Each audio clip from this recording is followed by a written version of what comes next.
Now, I know that I am making this video during the Drip Festival, which if you don't know, it's like a contest hosted where you can submit anything related to Zenless Zone Zero. It could be videos, it could be music, it could be art, it could be whatever the hell, and you are in the chance of winning like massive awards. But what I'm going to say about this track and in my opinions about it, it's probably not the best idea to submit this thing.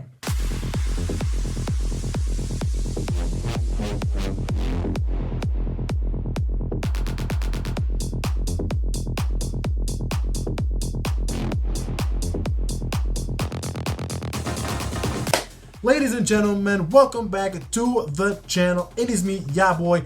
Yes, simping for Nicole. I'm only human after all. And today we're going to be talking about a song that has piqued my interest because of, well, the fact that I'm playing the game that this song is about, and it's the first time that I am catching the wave, so to say, of a game like this. Today we are going to be talking about Zenless by Tiesto, Lucas and Steve, Silent Child, and Sān-Z. A track that when I first saw it, I was a bit cautious when listening to it, and I will explain that in just a few moments. Now, before we go any further, I would just like to apologize real quickly if the video is a bit short. This is probably going to be a very small video because it's not like I'm talking about a weird song or, you know, a massive project like an album or something. This is just a simple track review that I haven't done since fucking last year, I think. So, without further ado, let's move on to the actual review. Now, I probably hear you asking, JP, why is this not in the Weird Song series? I mean, it's Tiesto making a song for a fucking Hoyoverse game. How the hell is this not a weird song? Well, if you have been accompanying what Tiesto has been doing for the past few years, you will see more and more that this type of collaboration is actually not that weird. He has been definitely chasing trends for quite some time, kind of seeing what is popular and dipping his toes on that. I mean, look at a lot of the tracks that he's made before. When fucking Slap House was big, he said, let's get down to business. I mean, you get what I'm saying, right? So him doing a track for a game, or especially Hoyoverse, is actually not that surprising, because when I see this, I just think that maybe Hoyoverse paid him very handsomely to make this track, and you know, Tiesto is in it for the money at this point, so why the fuck not? It's good for everyone. The game's got a pretty good song, and Tiesto is now a little bit richer. Now, looking at the other people in this track is where I saw some funny little things. First of all, we have Lucas and Steve, a duo that I never heard of before this track. After, you know, skimming a little bit through some of their more recent tracks to kind of get a feel of who they are right now, all I have to say is they are the reason why I made that David Guetta and the State of Music rant video. Why'd you only call me after midnight?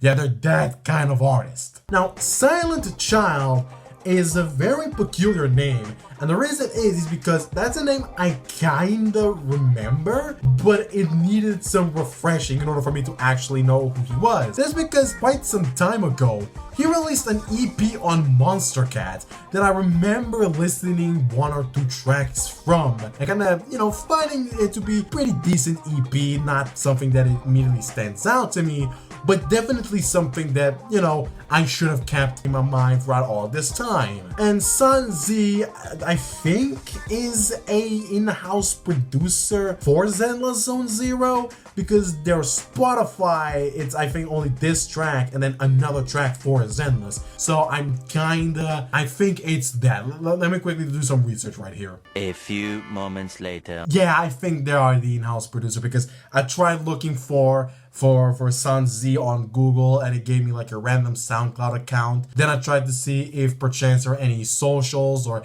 any other place where I can look for them on the description of the Zenless upload, and yeah, it just goes Tiesto, Lucas and Steve, and then Silent Child. So really, I'm just going to assume that Sān-Z is the in-house producer for Zenless Zone Zero, or at least one of the people working in the music department of MiHoYo.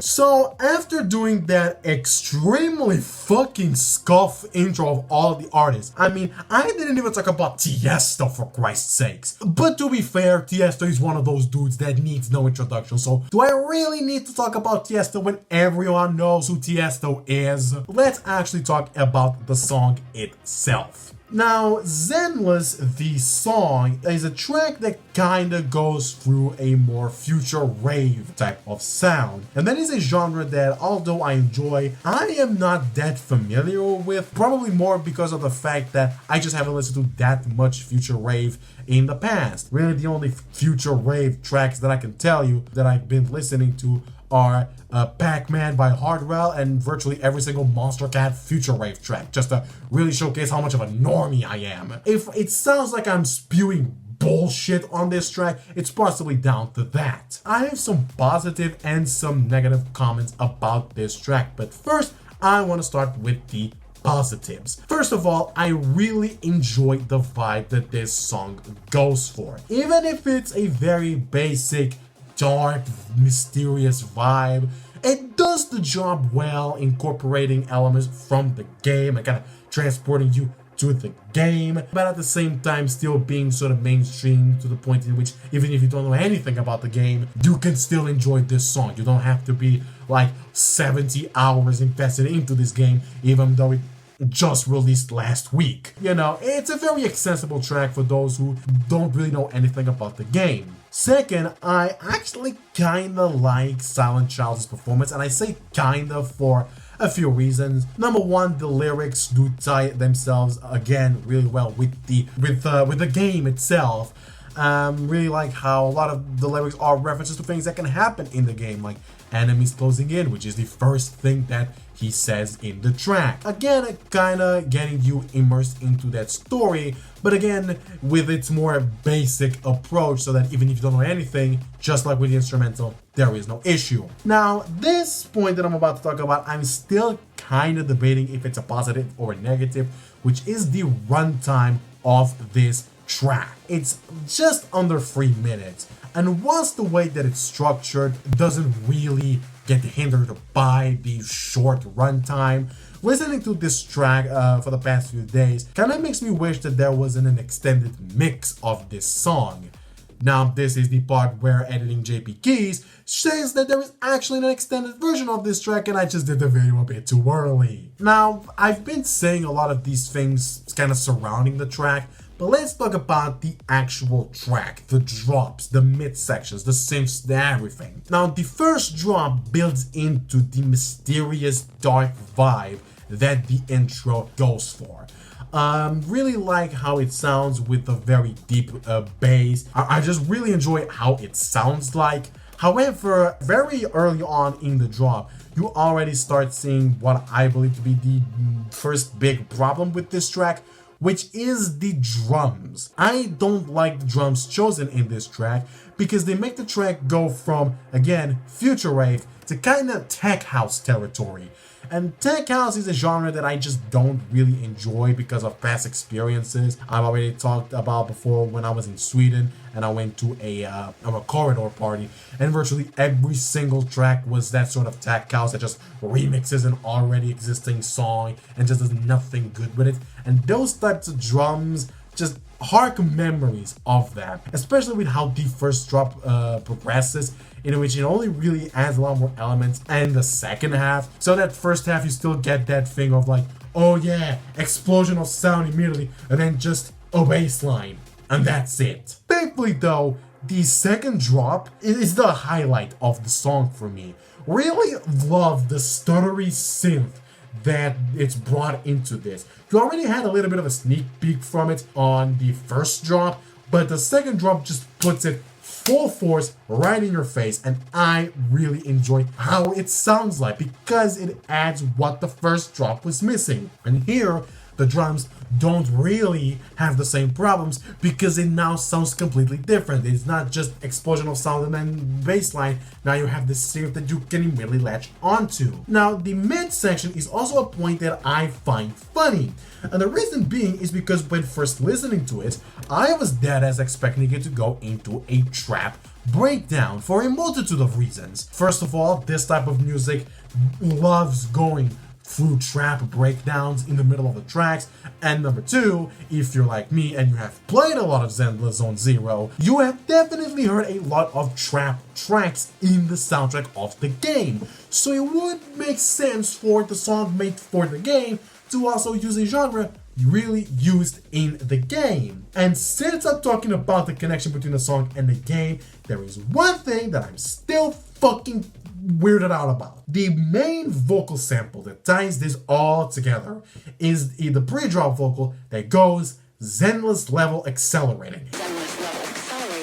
Now, I've played a lot of this game. For context, I am now in chapter 2. I finished all 3 fucking pile driving things from the Bellabog Industries part. What the fuck is the Zenless level accelerating? What is that? Because I don't know what the fuck they're talking about when saying that, you know? Like, I know the corruption levels, I think it's like Rosilia or some bullshit. I know the fucking, the things about the people, I know the tags, I mean, I know all of that shit. But what the fuck is a Zenless level accelerating? Overall, my final opinions about this track are these. It's a pretty good track to tie itself into the game. The production, obviously, it's going to be top notch when talking about Tiesto, but some of the ideas chosen kind of bring this track down. I really love the second drop, but wish that the track was a little bit bigger. So overall, I give Zenless by Tiesto, Lucas and Steve, Sān-Z and Silent Child a 7 out of 10. Pretty solid track, ties itself well to the game, but you know, you could have probably gotten better people to make this track. But Silent Child though, great vocalist, did an amazing job. Just, you know, nothing wrong about that. So guys, thank you so much for watching this video. Like I said, it was going to be a very short one. Just wanted to get this video out because, you know, like I said, I've been playing this game a lot and I've been listening to this song quite a bit. I just really wanted to talk about this track. If you have any ideas for future videos, put them down in the comment section below. So, like I said, thank you guys so much for watching this video, and see you next time when I am trying to fight off Turbo Fury from entering my house because I got Ellen Joe right before him.